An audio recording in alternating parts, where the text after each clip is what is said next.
Hello and welcome to another edition of For the Record. I'm Sean Murphy. Today we are chatting with the fine folks from AARP. And in our first segment we have Byron Peterson. He is the Executive Council member and also a volunteer. And I welcome you to the show. Thank you. A pleasure being here. People have heard of AARP. They may even know what the acronym stands for, but why don't you tell them what it is? Well, AARP is a social change organization, primarily representing those who are 50 years of age and older. You prepare that step. We provide information. We go through advocacy areas of interest to hopefully do a couple of things. One, allow them to age gracefully, allow them to have access to affordable health, affordable utilities, and to have some fun. Right. Way back when, how was it decided or discovered? You know what? An organization like this, especially for 50-plus folk, is necessary. How did it come about? Came about with a woman, Dr. Ethel Percy Andrus, who primarily discovered a need from visiting a friend who was living in a chicken coop and didn't have access to heat and some of medical care. Former teacher who found that medical care was unaffordable for her. Dr. Andrus became concerned and was angry, and that fueled her effort to provide, seek ways of providing affordable care, medical care, to those retired teachers. That started out as her initial effort, and by then she realized there was more than just teachers who needed that type of protection and coverage. So in 1958, AARP was founded through her efforts. And there's a mantra for AARP. There's a saying, an expression, isn't there? It is. Our motto is to serve, not to be served. And that's it's important to note, and people should know what it is. For those who have heard of AARP but don't really understand all that the organization offers, what they think, I think, is, it's a organization to get you discounts here and there, discount on coffee at the fast food place, discount on movies, and that's all they know. And there's so much more to it, isn't there? There is. People also think that we sell insurance because they see us on TV, AARP insurance, and we endorse some of those products, but there's a lot more about us. From the advocacy side, we represent the interest for the individuals in advocacy so that we do talk to our lawmakers, both the state and federal. So you lobby? We do lobby. We try to influence their decisions, and we try to give them information so that we're a resource for them when they deal with some issues that affect those older. AARP must be somewhat of a powerful lobby organization going to Hartford. It is. You have to realize that in this state, about 50% of those over 50 are members of AARP, and that totals over 600,000 members here alone. That's impressive. A big group. Yeah. That's a big group. And you're always looking for more to join, too. We are. Right? Yeah. We are. You mentioned way back in the beginning when AARP was first founded, a concern was healthcare, and that is a concern even today as we fast forward to this year. And one of the big things that you deal with specifically is the Affordable Care Act, and basically just getting people, your members, and people in general to almost understand what it is, because there's still so much confusion about it out there. Yes. I think one of my roles has been to present the Affordable Care Act to get people to understand what the law is about, what's in it. We're not concerned about whether you agree or disagree with it. It's a law of the land, and we like people to understand how to utilize that to their benefit. So you're not interested in having an argument with somebody about the virtues of it. It's just, this is the law, so this is what you need to prepare for. Correct. What are some questions that people ask about it? Well, people have asked, for those that are on Medicare, they heard so much that not necessarily accurate, but they heard so much they say, I'm going to be affected negatively. Medicare is going to lose these benefits. And basically we sit down and let them know that Medicare is going to be strengthened and how it's going to be strengthened. And we go through those issues for them. Others have simply asked the question, what's the difference between the Affordable Care Act and Obamacare? Right. Actually, you were doing a presentation, from what I understand, and someone literally asked that question, and you kind of set you back for a second. It was kind of surprising to you. It did. But the bottom line, there is no difference. Right. It's just basically another name. And it started out being, I guess, the president himself thought it was sort of a negative connotation, but then eventually accepted it for what it was. Right. In fact, he thought it was nice to have something named after him. So it's basically getting the word out about the Affordable Care Act, and And I asked you, like, what are some questions that they ask for those 50 plus? Health insurance in general and Medicare, that's a pretty big deal. It's an important matter to them. It is. Many were concerned about not just the 50 plus, many were concerned about their children who come out of college today, and because of the difficulty finding employment, many of them are taking part-time jobs, sometimes two to equal one big salary, but part-time jobs in most cases don't offer benefits. So the Affordable Care Act allowed them to be able to stay on mom or dad's family plan until age 26. Grandparents were concerned also because some of them are guardians, and that also gave them another out, possibly if they had family coverage. The other thing that people were questioning, they weren't aware that there are 10 core basic requirements that a plan has to comply with to be considered, to meet the criteria for the Affordable Care Act, which provides basically a lot of preventative coverage that most plans didn't provide prior to the law. So those are some of the things we talk about. And I would imagine that with the Affordable Care Act, Obamacare, whatever you want to call it, there have been more questions than there were answers, especially early on. Yes. And you might not have even known all the answers at first, right? You were learning as you were presenting this information to them, right? That's correct. The novelty about me is I'm one of the few people who has read the entire act. It's two volumes. How many pages is that? Almost 2,000 pages. Oh. And I went through it. That's just some light reading on a weekend. That's I fell asleep many nights. But you're right. There's a lot of interesting things in there that really don't apply to what people realize to be health care, but there's a lot there. And a lot of questions that if you just didn't have the opportunity to understand it, you just walk away shaking your head. Yeah, you get flustered and might opt to not be covered because first of all, maybe one of the misconceptions is it's going to be too expensive for you. This raises it. Some people, in the job market lose their coverage, because of this, because maybe their policy didn't qualify, things like that. Correct. And many of them feel that you're right, it's too expensive. One example, I've been involved with Access Health CT.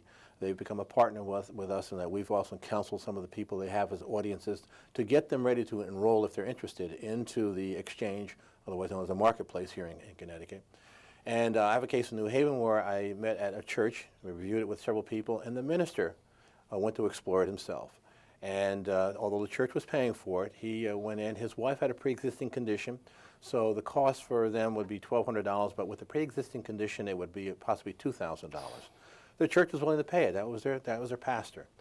He sat down, he went through the process, and when it was done, he came over. He was just excited. I sat with him and asked him what was the excitement. The bottom line was he got coverage that was equal to or better than what he had.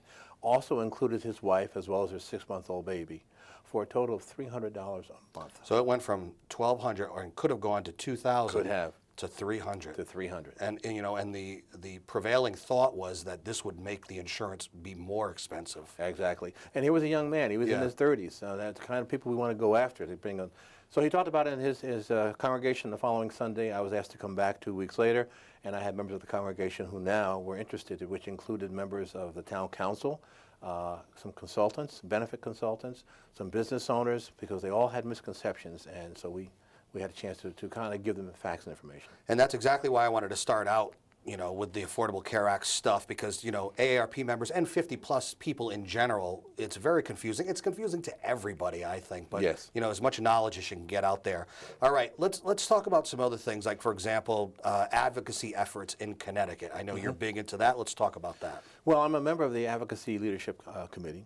There are 40-plus members of that are involved in the different congressional districts. We meet with our state legislators as well as our federal, and we go through some of the issues and concerns that we have that would affect seniors. And by the way, some of those issues will affect not just seniors, but the population as a whole.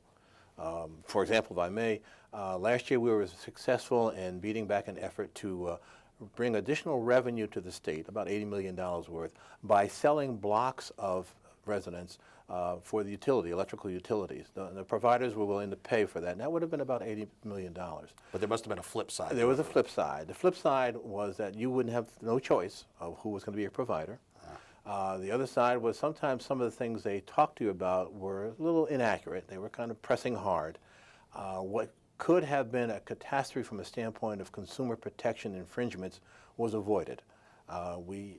informed our members, we got people involved. The legislators as a whole, 2/3 of them agreed with our effort, and they convinced the governor to withdraw that. That was last year.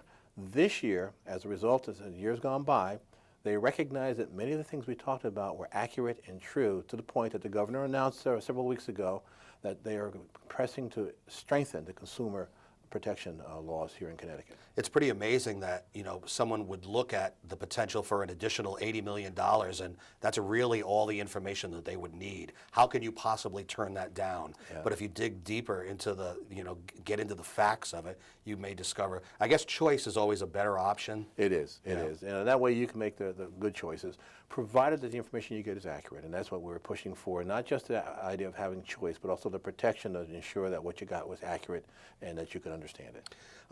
When it comes to AARP, you know, you talked briefly about it nationally, but also in Connecticut as far as discounts, what can people take advantage of? Well, here in Connecticut, we have a variety of discounts that we've gone after for people. For example, in New London, we have the Guard Arts group as part of that. We have Mystic down in the Mystic. In the Bridgeport area, we had the Beardsley Zoo. In fact, last year, Beardsley Zoo offered free admittance for Fridays in September to all AARP members. And then for their families, they had a percentage discount as well. Stanford Symphony, those are some of the things that we've gone after. So I encourage people to go online and they can look up aarp.org and get an idea of some of the things that we offer. Let's talk about the website a little bit. What's on there for people to go and see? What's on there are opportunities for them to see where they can volunteer, one. Also information about what's going on in the standpoint of legislative, also information about any of the services that we provide, which you'll hear more about as we go on, that we also provide areas in tax aid and driver safety, stuff along those lines that people would find interesting that can help them improve their life. What is the definition, the job description of executive council member? What is that? Well, basically, as a council member, I'm one of 7 volunteers, part of that member. We basically advise the staff as to the policies and procedures that we hear about from national and how we might do that here in Connecticut. So we're from an advisory standpoint for the staff and for the volunteers. Byron Peterson, part of AARP. Our time is up on this segment. Okay. It went by very fast, didn't it? It did. We will take a short break and come back. I'm Sean Murphy. This is For the Record. Stay with us.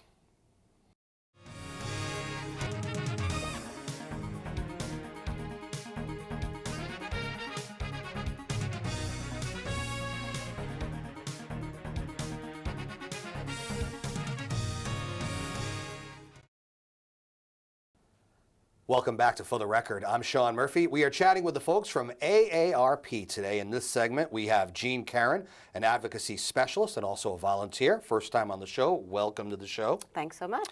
You know, when we were talking in the green room before we went on the air today, you had a lot of knowledge about the history and the beginnings of AARP too. And I know Byron touched on it, but did you want to add to that a little bit?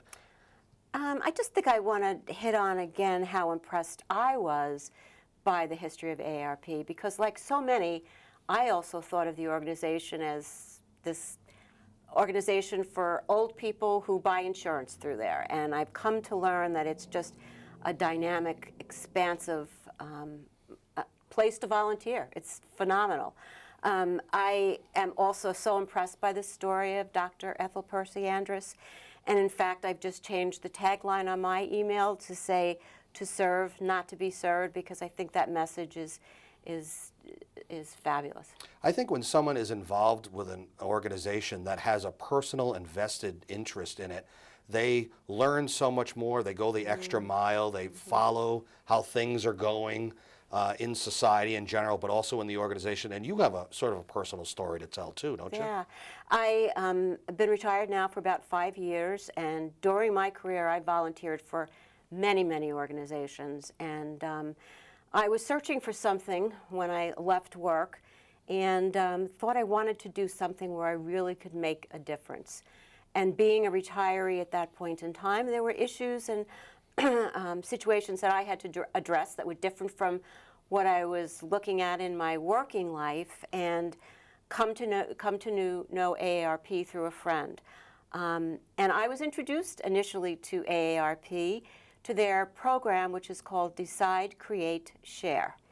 And it is an educational program geared to women 50 and over to help them begin to really think about issues that they will face and decisions that they will have to make as they age and prepare for retirement or whatever the next step might be in their life.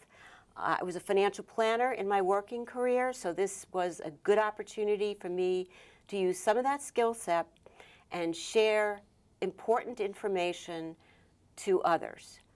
Now, we say the program is primarily geared to women. However, we've had many men at our sessions, and they've learned as well.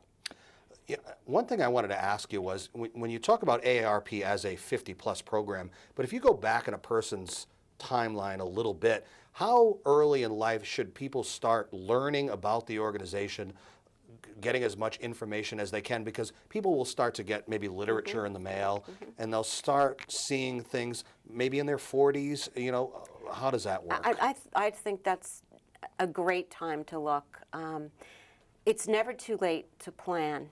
Best to start early. Our website, AARP.org,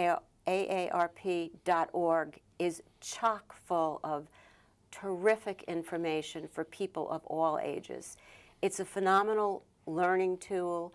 It's a place to find connections for situations that you might face as you're going through the planning process, or as you get to retirement, or are dealing with an aging parent.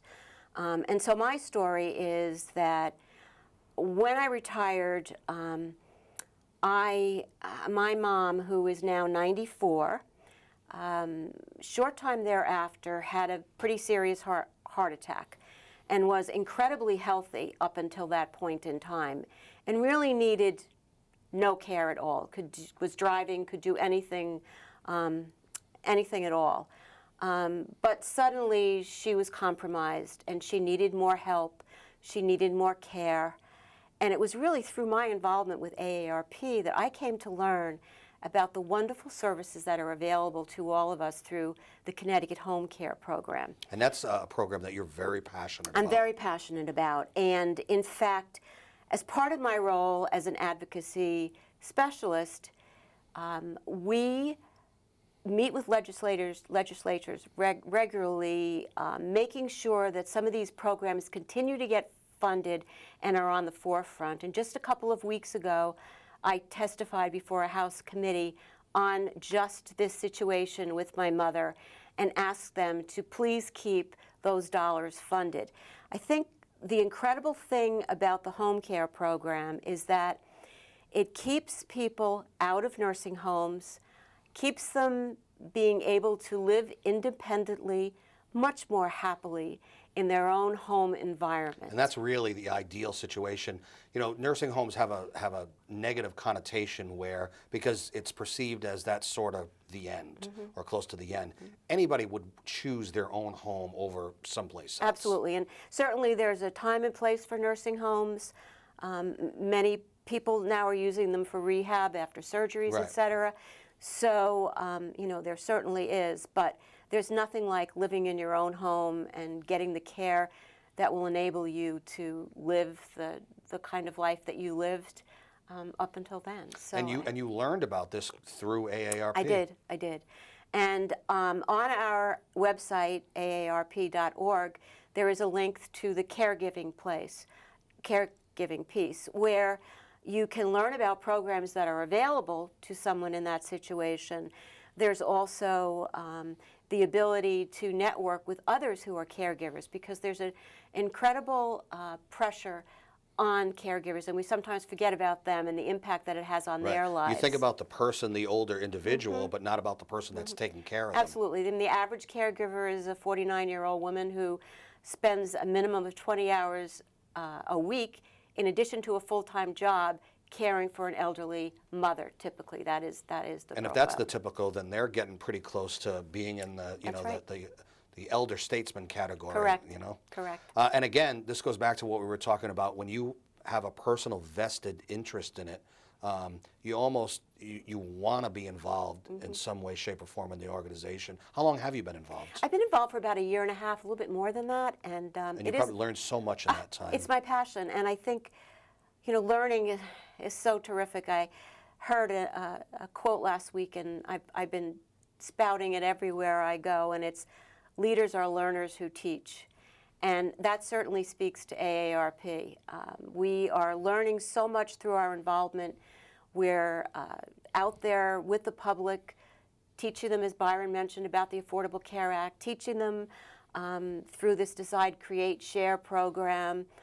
It's terrific, and it keeps me so energized. I can hear the passion in your voice when you talk about it too. And the other thing is when you kind of tug at the heartstrings of people, they can really relate and understand when you tell your own personal story, But we got to make sure we get to some other things before we run out of time. So let's talk about, for example, tax aid. Let's talk about that. So we have a number of other programs that we offer, and you can find those on our website as well.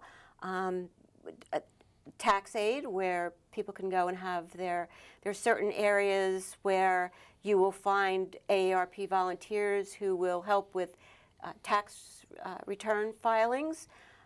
In addition to that, we have driver safety program, which I just participated in, and I will tell you, it's a great program. I find that as I'm driving now, I'm much more aware of things that I thought I was a fabulous driver, and now I'm even better driver now.